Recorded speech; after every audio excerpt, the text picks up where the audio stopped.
오늘은 사도신경 7번째 시간입니다. 고난은 축복입니다 라는 제목으로 말씀의 은혜를 나누겠습니다. 우리는 지금 사도신경을 보고 있습니다. 크레도 인 떼움이라고 그랬죠. 나는 하나님을 믿습니다. 이렇게 시작하는 고백. 그래서 오늘도 여러분은 예배를 시작하며 내가 믿는 하나님이 어떤 분인지를 고백함으로써 예배를 시작하셨습니다. 삼위일체이신 하나님, 한 분이시지만 세 위격으로 존재하시는 하나님. 그래서 성부, 성자, 성령으로 계신다고 했고요. 이 성부, 성자, 성령 하나님을 사도신경은 어떻게 고백하고 있냐면 그 각 위격을 가진 하나님이 어떤 분이신지를 고백하고 그 하나님이 어떤 일을 하셨는지를 고백하는 형태로 기록이 돼 있죠. 그래서 우리가 지금 하나하나 보고 있는데 가장 먼저 본 것이 성부 하나님은 누구시고 성부 하나님은 어떤 일을 하셨는가 살펴보았고요. 두 번째로 성자 하나님이신 예수님은 누구신가를 보았고 그 성자 하나님이신 예수님이 어떤 일을 하시는가를 우리는 지금 보고 있는 중입니다. 그래서 지난 시간에 본 우리 그 그림 파일 한번 보여주시면 요 그림 기억하시죠? 우리가 지난주에 공부한 게 성령으로 잉태되셨고 동정녀의 몸에서 나셨다까지를 우리는 보았고요. 오늘은 이제 고난, 본디오 빌라도에게 고난을 받으사. 오늘 이 내용을 보도록 하겠습니다. 신앙생활에 있어서 고난이라고 하는 주제는 굉장히 심오하고 다루기 쉽지 않은 주제입니다. 그러나 무엇보다도 굉장히 중요한 주제이기도 합니다. 어떻게 할 수 있냐면 사도신경을 보면 예수님이 우리 죄를 위해서 십자가에서 죽으셨잖아요. 이 죽으신 사건이 엄청난 일인데 사도신경은 이처럼 우리를 위해 십자가에서 죽으셨다라는 고백만 담아두고 있지 않고 바로 그 앞에 본디오 빌라도에게 고난을 받으사라는 구절을 포함함으로써 이 고난 당하심이 너무너무 중요하다는 것을 이야기하고 있다라는 것입니다. 그러니까 우리의 구원을 위해 꼭 필요한 게 십자가에서 피 흘려 죽으시는 것만이 아니라 죽으시기 전에 우리의 죄 때문에 고난 당하셔야만 했다는 것까지도 꼭 필요했다는 거예요. 우리를 구원하시기 위해서. 그런 의미에서 오늘 예수님의 이 고난 받으심의 의미를 좀 살펴보려고 합니다. 오늘 이 고난에 대한 이야기를 시작하면서 가장 의아한 게 뭐냐면 주님이 고난을 받았는데 누구에게 고난 받았다 말하냐면 본디오 빌라도에게 고난을 받았다 이렇게 말하고 있습니다. 이게 왜 의아하냐면 성경에 보면 예수님이 잡혀오셔서 빌라도 앞에서 신문을 받으실 때 빌라도가 보니까 예수님이 죄가 없는 거예요. 아무리 뒤져도 죄가 없어요. 저들이 잡아왔지만 죄가 없어서 돌려보내려고 합니다. 무죄한 자를 벌할 수는 없잖아요. 돌려보내려고 하는데 성난 군중들이 쉽게 허락하지 않는 거죠. 그러니까 빌라도가 고민하다가 결국은 이 종교 지도자들과 성난 군중들 때문에 결국 십자가에 내어주는 결정을 합니다. 이건 물론 잘한 건 아닙니다만 그러면서 계속 불안하고 찝찝하니까 어떻게 하냐면 난 이 죽음과 무관하다. 그의 피에 대해 나는 무관하다. 이 피를 너희와 너희 자손들에게 돌려라. 나는 죄 없다. 너희들이 내달라고 해서 내준 것 뿐이야. 이렇게 말해요. 그러면서 손을 씻기까지 합니다. 이게 성경의 이야기가 나오죠. 그러니까 어떤 면에서는 예수님을 죽게 한 원흉처럼 묘사되고 있는 2000년 동안 지금 계속 소환되고 있는 거잖아요. 마치 예수님을 죽인 원흉은 본디오 빌라도인 것처럼 2000년간 소환되고 있습니다. 우리에게 계속. 그죠? 그러니까 빌라도 입장에서는 좀 억울할 것 같다는 생각도 들어요. 죄를 정하지 않았습니다. 단지 죄가 있다면 내준, 너희들이 하도 내달라니까 그래 알아서 해 하고 내준 것. 생각해 보세요. 빌라도보다 악한 자 훨씬 많잖아요. 제자인데 예수님의 뒤통수를 쳤던 가룟 유다. 예수님을 배반에 팔아 넘겼잖아요. 훨씬 더 악한 거 아닙니까? 대제사장과 또 장로들과 서기관들과 바리새인들, 이 종교 지도자들은 율법을 알았고 메시아의 오심도 알았던 그들이 예수님을 죄인 취급하며 신성 모독죄로 십자가로 몰아갔던 그들 훨씬 더 악한 거 아닙니까? 그죠? 뿐만 아니라 십자가에 못 박으라 외치며 성나 있던 수많은 군중들, 그 모든 사람이 다 예수님을 내줬던 무리들 아닙니까?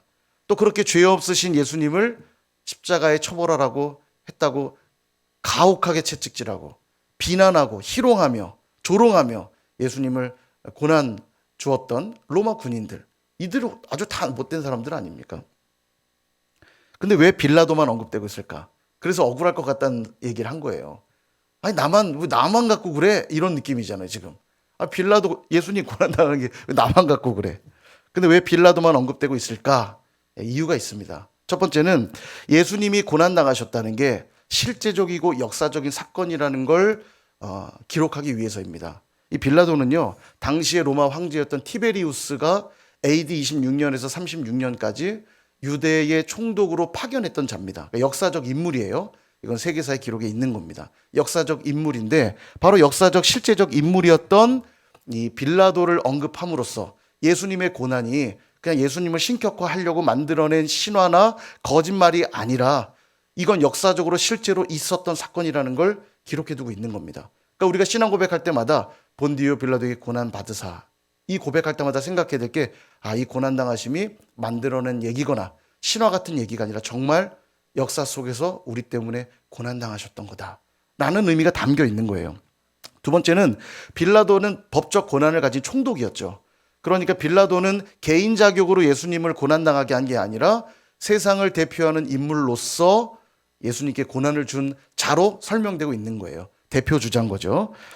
자, 그다음 세 번째는 빌라도가 앞서 설명드렸지만 예수님은 무죄하다는 걸 이미 밝혔죠. 그는 죄가 없도다. 근데 분명히 죄가 없는데 너희들이 달라고 그래서 나는 주는 거야. 그러니까 분명 예수님이 무죄하다는 걸 밝혔고 그럼에도 불구하고 유죄라고 선언하며 십자가로 넘겼잖아요. 이 일을 통해서 예수님이 고난당하신 것은 예수님 죄 때문에 고난당한 게 아니라 인류의 죄 때문에 당했다는 걸 명확하게 밝히고 있는 겁니다.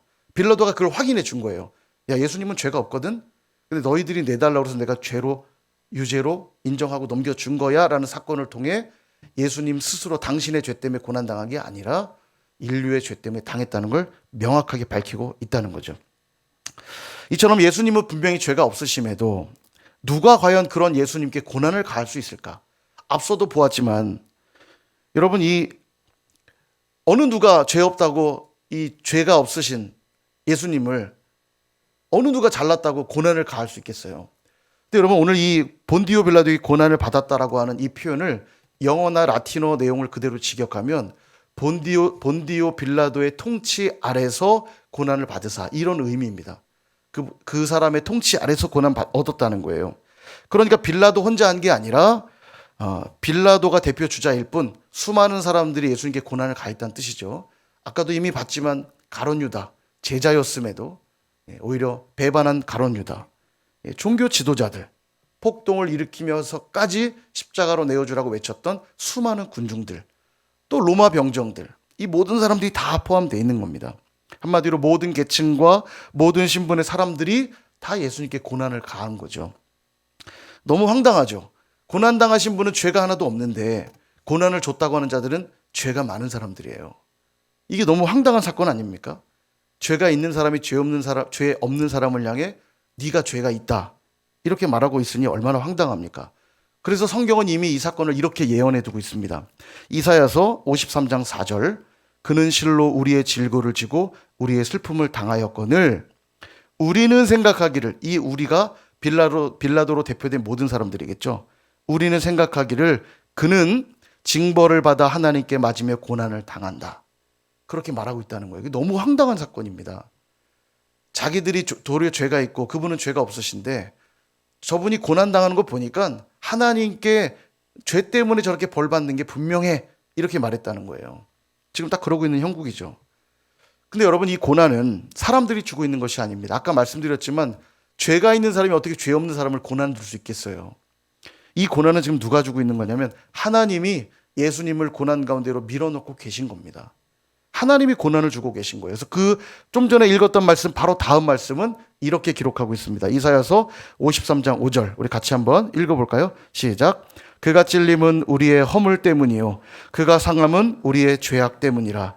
그가 징계를 받음으로 우리는 평화를 누리고 그가 채찍에 맞음으로 우리는 나음을 받았도다. 아멘. 여기 정확히 말하고 있죠. 우리 때문에 찔렸고 상했고 징계를 받았고 채찍에 맞으시는 고난을 당하셨다 말하고 있는 겁니다. 다시 말해서 하나님이 예수님을 고난받게 하신 거예요. 누구 때문에요? 우리 때문에. 우리 때문에 하나님이 고난당하게 하신 겁니다. 그렇다면 왜 고난받게 하셨을까? 이게 이제 중요하겠죠. 레위기 16장에 보면, 레위기 16장이 무슨 장이라고 그랬죠? 기억하세요? 수요 SBS 때 공부했는데, 레위기 16장은 16, 인류의 대속죄일이라고 그랬죠? 기억나세요? 레위기 16장은 대속죄일에 대한 이야기를 하고 있습니다. 기억이 안 나서 제가 계속 할 일이 있다는 것에 감사하고 있습니다. 특별히 거기 대속죄일에 보면 아사셀의 염소 이야기가 나와요. 기억하시죠? 늘 새롭죠? 감사합니다. 제가 할 일이 많다는 뜻이기도 합니다. 다 기억하면 제가 너무 할 일이 없으니까. 이 아사셀의 염소 이야기가 나오는데요. 대속죄일 7월 10일 대속죄일이 되면 염소를 취하게 되는데 한 염소는 여호와를 위하여 취합니다. 그래서 여호와께 번제로 드려요. 그런데 또 한 염소를 취할 때 이 염소는 아사셀의 염소라고 해서 이 염소는 광야로 보냅니다. 모든 인류의 죄를 다 덮어 씌워서 광야로 보내요. 이것이 뭘 의미하냐면 한 마리의 죄는 죄를 대속하기 위해 피 흘리며 죽어야 했고 한 마리의 염소는 죄를 짊어지고 광야로 보내지며 고난 당해야 했다라는 걸 보여주고 있는 거예요. 여러분 이게 결국 그 사건을 잘 보여주죠. 우리의 죄의 문제를 해결하기 위해 예수님이 십자가에 피 흘려 죽으셔야만 했다는 사건과 또 예수님이 우리 인류의 모든 죄를 짊어지고 마치 광야로 버려진 아사셀의 염소처럼 고난 당하셔야만 했다는 걸 레위기 16장은 제사제도를 통해 이미 우리에게 보여주고 있는 것입니다. 다른 말로 하면 우리의 구원을 위해서는 예수님이 고난 당하시는 것 외에는 다른 방법이 없다라는 거예요.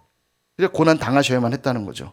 이 사실이 굉장히 놀라운 게 뭐냐면 첫 번째 인류였던 이 아담, 첫 번째 사람이었던 이 아담은 불순종함으로 죄를 지었죠. 죄를 지음으로 이제 모든 인류는 고난을 받게 되었습니다. 그 죄 때문에 다 고난받게 되었어요. 그런데 두 번째 아담인 예수님은 그 고난을 온전히 받아서 순종함으로써 모든 인류가 받아야 될 죄의 대가로 받아야 될 고난의 의미를 완전히 뒤바꿔 놓으셨다는 겁니다. 이게 무슨 얘기냐면 이제는 구원받은 백성들에게 고난이란 죄 때문에 받게 되는 고난이 아니라, 왜냐하면 이미 주님이 죄 때문에 받아야 될 고난을 다 담당하셨기 때문에 이제는 구원받은 백성들에게 고난은 죄 때문에 받는 게 아니라는 거예요. 주님이 다 해결하셨으니까. 그러면 그럼에도 불구하고 그리스도인들에게 고난이 있는 것은 죄 때문에 받는 고난이 아니라 하나님의 사람으로 빚어가게 하시기 위한 방편으로서 주시는 증표라는 거예요. 그 의미가 완전히 바뀌었다는 겁니다. 우리가 흔히 고난이라고 말하면 하나님 뜻대로 살지 못해서 죄를 지어서 받나 보다라고 생각하실 수 있지만 전혀 그렇지 않습니다. 정말 여러분이 예수님을 믿는다면 여러분이 삶 속에 받는 그 고난은 죄로 고통받으라고 받는 고난이 아니에요. 이미 주님이 그 고통과 고난은 다 2000년 전에 십자가에서 다 받으신 거예요. 믿으시길 바랍니다. 그럼 고난을 왜 주시는가? 수치로서 주시는 고난이 아니라 영광으로서의 의미로 주시는 것이에요. 예를 들면 이런 겁니다. 죄를 지어 고난을 당하는 것이 예수를 믿는 자와 예수를 믿지 않는 자들에게 동일하게 있을 수 있습니다. 우린 여전히 죄인이니까 고난받을 수 있죠. 그러나 예수가 없는 자들은 자신의 죄 때문에 고난받는 게 맞습니다. 그래서 수치의 고난이 되죠. 그러나 예수를 믿는 자들에게는 고난의 의미가 바뀌었다고 그랬죠. 고난이 있을 때 그 고난을 통해 죄를 깨닫고 회개하고 그리고 더욱 하나님의 은혜 가운데로 나아가게 되기 때문에 그 고난은 수치의 고난이 아니라 영광의 고난이 되는 겁니다. 더 이전보다 더 하나님의 사람으로 빚어져가는 과정이 되기 때문에 그 고난은 수치의 고난이 아니라 영광의 고난이 된다는 거죠. 그래서 열심히 신앙생활하고 하나님께 순종하는 삶을 살면 살수록 뭐가 찾아와요? 고난이 찾아와요. 성경이 이렇게 말합니다. 디모데후서 3장 12절. 무릇 그리스도 예수 안에서 경건하게 살고자 하는 자는 박해를 받으리라. 이게 너무 당연한 얘기입니다. 하나님의 나라와 세상 나라는 완전히 다른 나라이기 때문에 박해가 있을 수밖에 없어요. 고난이 있을 수밖에 없습니다. 하나님의 나라는 하나님의 영광을 위해 사는 나라라면 세상 나라는 자기의 영광을 위해 살거든요. 그러게 이 두 나라는 충돌할 수밖에 없는 거죠. 그러니까 빌라도로 대표되는 세상 앞에서 살아가는 모든 그리스도인들은 예수님처럼 어디로 갈 수밖에 없어요? 고난받는 자리로 갈 수밖에 없는 겁니다. 대충 믿어보십시오. 적어도 신앙으로 인한 고난은 없을 거예요. 대충 믿으시면. 그러나 열심히 믿고 바른 경건 생활하려고 하면 할수록 그럼 반드시 박해가 있고 고난이 있게 된다는 거예요. 그러니까 이 세상 부귀와 영화가 전부라고 생각하고 그것만 쫓는 자들에겐 신앙하는 자리가 결코 매력이 없죠. 고난받는 자리 뭐가 좋겠어요. 그래서 오늘 말하는 거예요. 너희들이 정말로 하나님을 믿는다면 본디도 빌라도에게 고난을 받으신 주님을 고백하라는 겁니다. 정말로 예수님 믿는다면 이거 고백하라는 거예요. 빌라도에게 고난 받으신 주님처럼 나도 주님 따라 고난 받으며 살겠습니다. 이 고백하라는 것이에요. 그러므로 기억하십시오. 이제 예수 믿는 자들에게는 고난의 의미가 완전히 바뀌었어요. 죄 때문에 고난 받는 게 아니라고 그랬죠. 하나님의 영광에 참여하기 위해 고난을 받는 겁니다. 그래서 고난은 영광의 징표예요. 요즘 큐티 목회로 한국교회에 굉장한 영향력을 주고 있는 교회가 있는데요. 분당에 우리들 교회라고 있습니다. 들어보셨죠? 오직 선일교회 외에는 나는 알지 않기를 원하노라. 예. 아멘. 예, 우리들 교회 굉장히 큰 교회입니다. 이 영향력이 한국교회 좀 굉장히 큐티의 영향력. 그래서 요즘 특별한 세미나들을 굉장히 많이 열고 이분을 강사로 모시고 큐티 목회가 요즘 많이 활발하게 한국교회 전파되고 있고 심지어는 이게 미주 교회들에게까지도 많이 전해지고 있더라고요. 그래서 우리들 교회가 이제 모범의 모습들을 많이 보여주고 있는데 어제 우리들 교회에서 저에게 연락이 왔어요. 우리들 교회 오라고. 아멘? 아니, 그 오라는 게 한번 뭐 와라는 게 아니라 저 청빙 연락이 왔어요. 예, 담임은 아니지만 그 밑에 이제 굉장히 큰 교회입니다. 예. 간다고 했을까요? 안 했을까요? 아, 고민하시는 것 같은데요? 간다고 대답한 것 같은데 이렇게. 예, 제가 선일교회 주소를 딱 보내면 제가 이 교회 담임 목사입니다. 그러면서 좀만 빨리 연락하시지. 온 지 얼마 안 됐는데. 여하튼 우리들 교회에서 이제 연락 와서 더 이제 우리들 교회를 좀 생각해 보게 됐는데요. 이 교회가 요즘 한국 교회 좋은 영향력을 굉장히 많이 줍니다. 한 10,000명이 넘는 초대형 교회인데 2년 전에 10,000명이 넘었다 하니까 뭐 지금 훨씬 더 많을 수 있어요. 그런데 독특한 게 뭐냐면 담임 목사님이 여자 목사님이세요. 김양재 목사님이라고 들어보셨나 모르겠습니다. 예, 지민호 목사 위엔 알지 않기를 원하노라. 이 김양재 목사님이 올해 72세세요. 예, 근데 굉장히 목회를 힘있게 잘하고 계시고 이 여성 리더십이 아직도 한국 교회는 그렇게 뭐 잘 세워져 있지 않는 분위기 속에서도 이런 초대형 교회를 잘 세워가고 계신 걸 보면 참 대단한 분이라는 생각이 듭니다. 근데 이분이 교회 목회를 하면서 큐티 목회를 하면서 상처 입은 분들이 이 교회로 많이 찾아갔어요. 이 여자 목사님이 갖고 계신 특유의 그 부드러운 리더십과 따뜻하게 안아주는 그런 리더십이 교회 안에 이제 많고 소그룹으로 큐티를 많이 하는데 상처 입은 분들이 교회에 들어가면 그 소그룹을 통해서 너무 많이 치유가 되는 거죠. 그래서 굉장한 치유 사역들이 교회 안에 많이 일어나고 있습니다. 근데 왜 그런가 들여다보면 금방 알 수 있어요. 이 김양재 목사님이요. 진짜 고난을 많이 당하신 분이거든요. 이분이 엄청난 고난을 통과 많이 한 분이에요. 이분이 4대째 기독교 집안에서 사시다가 서울대 음대 피아노학과 졸업하고 그때 당시에 피아노학과 서울대 나왔다면 괜찮은 거죠. 예. 그리고 나오시고 의사 남편 만나서 뭐 승승장구하는 그런 삶이었죠. 근데 그 집안이 얼마나 독실한 유교 집안인지 거기서 막 핍박을 엄청 받습니다. 도저히 못 견뎌가지고 가출을 해갖고 기도원 들어갔다가 주님 만나요. 인격적으로 주님을 뜨겁게 만납니다. 이분이 그러면서 삶이 달라지고 근데 이제 남편이 일찍 돌아가세요. 37에 간암으로. 이분이 의사셨는데 자기 건강을 잘 못 돌보셨는지 간암으로 돌아가십니다. 그러니까 이제 젊은 나이에 홀로 되시면서 자녀들을 키워내고 그 여러 가지 고난들을 겪으면서 큐티를 통해서 그 고난의 삶을 이겨내신 거예요. 그러니까 말씀이 그 삶에 엄청 녹아난 거죠. 그러다 하나님 부르심이 있어서 목사가 되고 사역을 시작했는데 그 고난당하심이, 그 기름 부으심이 목회에 이렇게 나타나는 거예요. 고난받으며 자신이 만났던 그 하나님의 그 역사가 목회 안에 흘러가는 겁니다. 그러니까 치유사역이 일어날 수밖에 없겠구나라는 생각이 들어요. 그래서 여러분, 고난은 하나님의 사랑의 증표입니다. 하나님이 당신의 백성들에게 고난을 주신 땐 죄로 인해 멸망하게 하려고 주시는 게 아니라 당신을 닮은 당신의 사람들로 만들어 가시려고 고난을 주시는 거예요. 그래서 고난을 통해 우리를 연단하고 빚어가시는 겁니다. 절대로 하나님은 자기 백성 포기 안 하시거든요. 사람도 자기 자녀 포기 안 하잖아요. 근데 하나님이 어떻게 당신의 백성들을 포기하시겠습니까? 그러니까 고난이 오면 우리는 빨리 항복하고 포기하는 게 상책입니다. 언제까지 그 고난이 계속되냐면 항복할 때까지 계속돼요. 나는 하나님의 사람입니다. 두 손 두 발 들 때까지 고난을 주세요. 포기하지 않으시니까. 그러므로 이제 구원받은 백성으로서 우리 주님이 빌라도에게 고난을 받으셨다고 여러분이 신앙 고백을 하셨다면, 오늘 이미 하셨죠. 예배 시작하면서. 그 고백하신 분들이 맞다면 이제는 적극적으로 고난에 동참한 자들로 살아가셔야 됩니다. 적극적으로 동참하는 행위가 뭐냐면 그게 인내예요. 인내. 히브리서 10장 36절은 말합니다. 너희에게 인내가 필요함은 너희가 하나님의 뜻을 행한 후에 약속하신 것을 받기 위함이라. 아멘.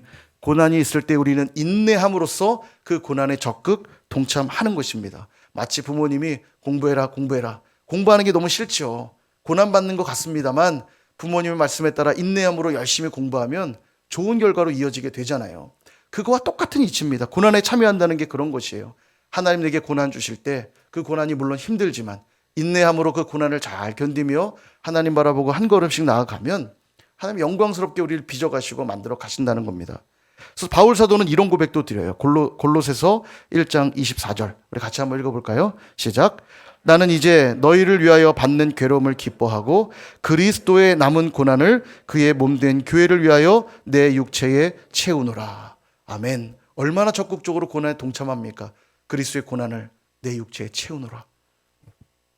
예수님이 고난을 적극적으로 인내로 감당하심으로 마침내 부활하신 것처럼 우리도 주님처럼 이 고난이 있을 때 인내로 감당하면 주님의 그 부활의 영광을 우리도 함께 받아드는 것입니다.